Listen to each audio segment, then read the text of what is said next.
The KJS Show, Sundays on Kofifi FM 97.2.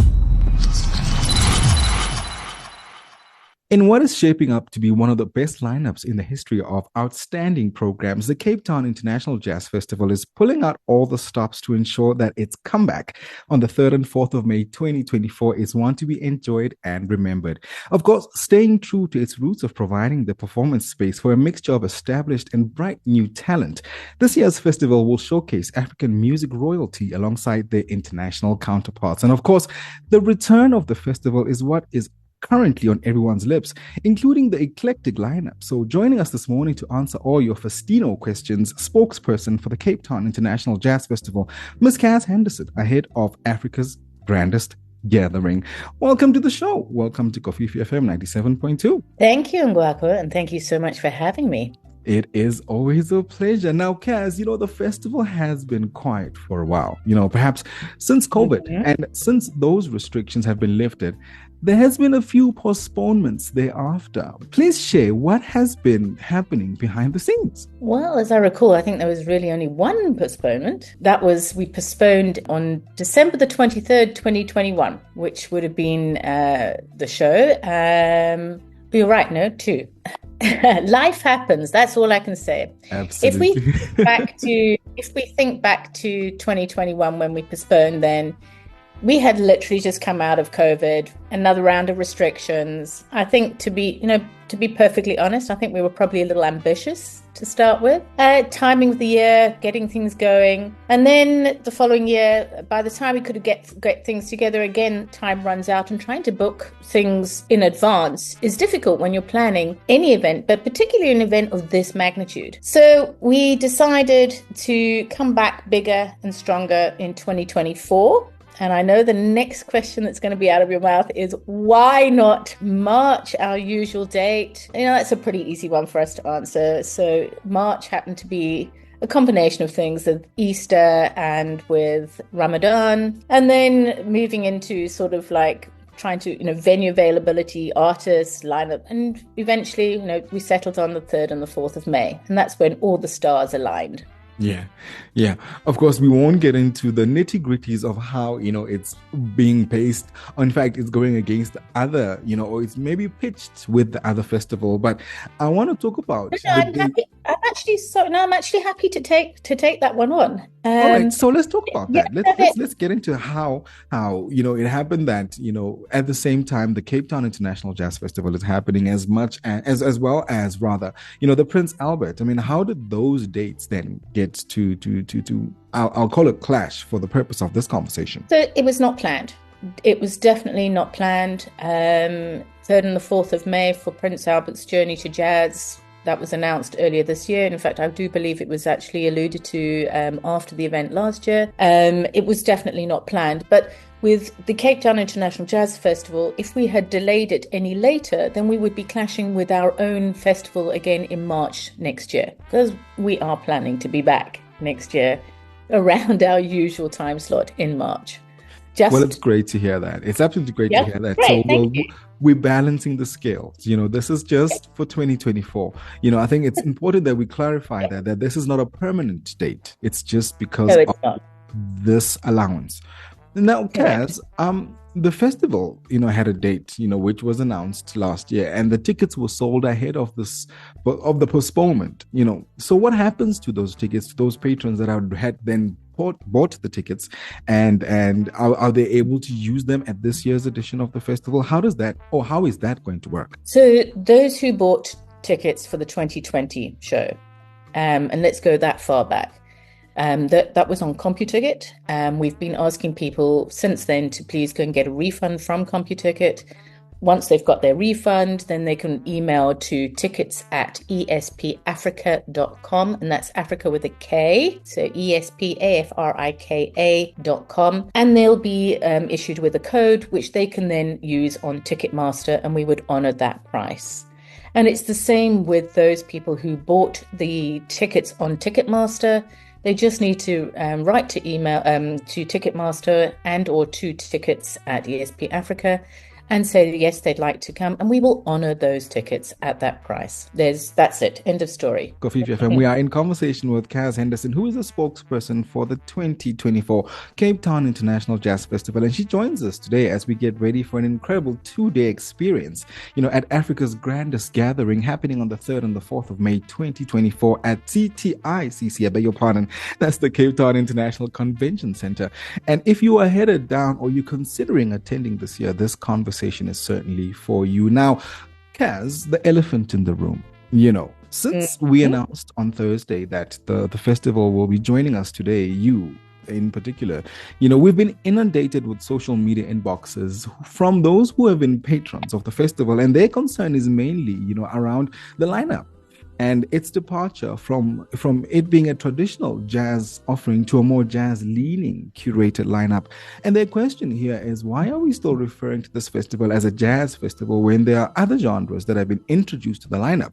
And could we not just call it a music festival? And of course, this is not unique to the Cape Town International Jazz Festival alone. This is many other festivals across the board, across the world even. Your thoughts on this? Well, how to break me in easily into this conversation here. So I think that's a fairly straightforward answer, the first one. We couldn't call it the Cape Town International Music Festival for a number of reasons. One, it is registered as the Cape Town International Jazz Festival. It's had a 21-year history as the Cape Town International Jazz Festival. So that would mean a whole new trademarking, registering, re-education exercise. So that's that one. Let's park that for a bit. But as to the genres, so jazz and jazz leaning, I think over the last 21 years, I think we've pretty much proven that we have always had jazz, pure jazz, and then jazz related. Because, Walco, it's a much deeper and broader conversation. Because what is jazz? Jazz is such a broad genre. It's multifaceted. Yeah. So, we're never going to please all of the people all of the time, but we're certainly going to try, which is why we've got 4 stages. 2 of those stages would be for your more purer jazz listeners and audiences. And the other 2 are more experimental, something to explore, something to be introduced to the genre, because not everyone, if you go straight into pure jazz, is going to like it for the first time. So there's something for everyone, and it's about introducing the genre sometimes maybe, but it's also about exploring new things. It's not being narrowed into a particular genre. Yeah. And I think with jazz being as multifaceted as you describe, it's always a great thing to introduce, different followers to different variables or maybe elements of what jazz is. And maybe they'll find a bit of themselves here and there. But I think the other biggest frustration are those who aren't necessarily jazz followers, but they get to be part of the groove or whatever the case may be. And then they kind of, I don't want to call it bored, but they kind of move away from why we're there, which is the next thing, there is a surcharge. A lot of people are asking, especially those who are brand new, I suppose, attendants of the festival. They've paid this huge amount of money, to come to be part of the festival for the whole week, but then they still get charged, to be part of a specific stage. Why is there this charge? And maybe let's clarify, what it means to be part of a specific stage at the festival. So we've always had a surcharge, certainly in the 10 years that I've been involved in the festival. And that's for a number of reasons.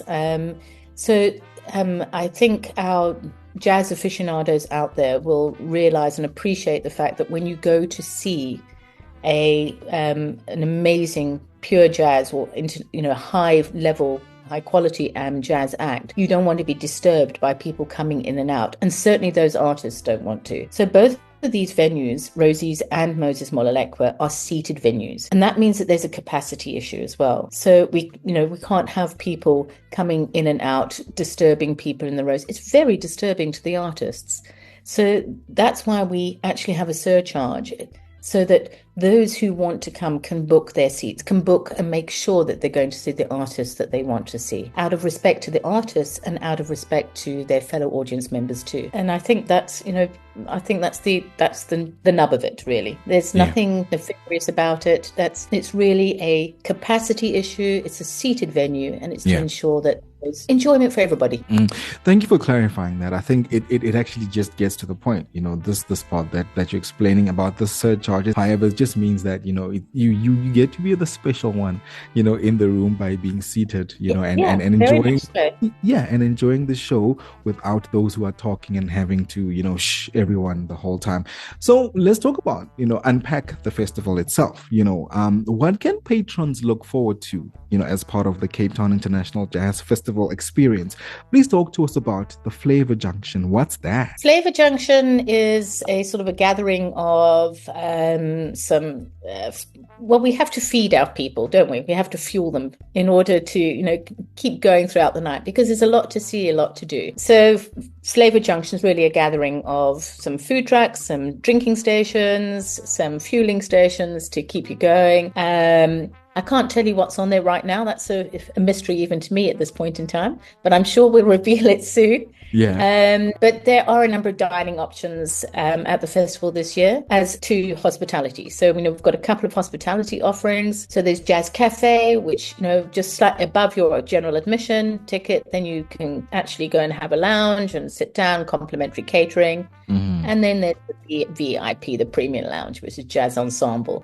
So Flavor Junction is really about the food offering to keep people going. We're looking forward to being a part of that as well. And of course, the build up to the event usually has a few activations and masterclasses, Kaz, in the city from artists, or some of the artists anyway, that'll be performing on the stages. Can we expect those this year? Yep, I believe so. I think, as I understand it, there will be masterclasses on the Saturday only, and they will be held at Artscape. And again, I can't tell you who those artists are going to be, but I'm sure I'll be making an announcement in the next couple of weeks or so. We like to keep you guessing, but they will be free. I think you're just giving us a hard time this Sunday, really.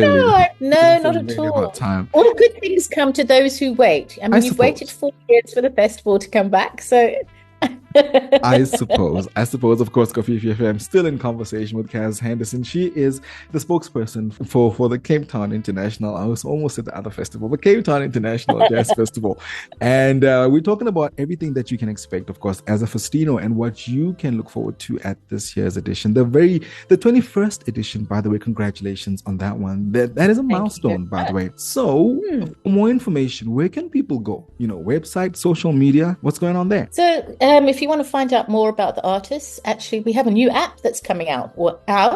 It's slowly coming out. So they can go onto the App Store and download Cape Town Jazz Festival app and tailor it to who they want to see. I'll be loading the program, or my team will be loading the program in the next couple of days or so, because we have announced the program and which stage. We haven't announced times as yet.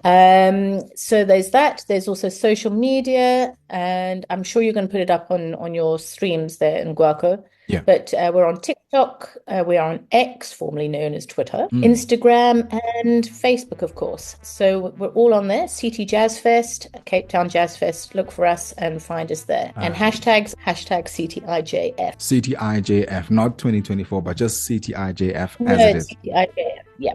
Yeah, it's a brand that's going to endure beyond 2024, believe. We're back. We're staying, baby. We're staying. We look forward to it, of course. And thank you so much for joining us, Kaz, this Sunday, as we can't wait to reset, connect, and revive our rhythm at this year's 21st edition of the festival, of course. She is the spokesperson for the Cape Town International Jazz Festival, Ms. Kaz Henderson, and she was on the K-Jazz Show this Sunday.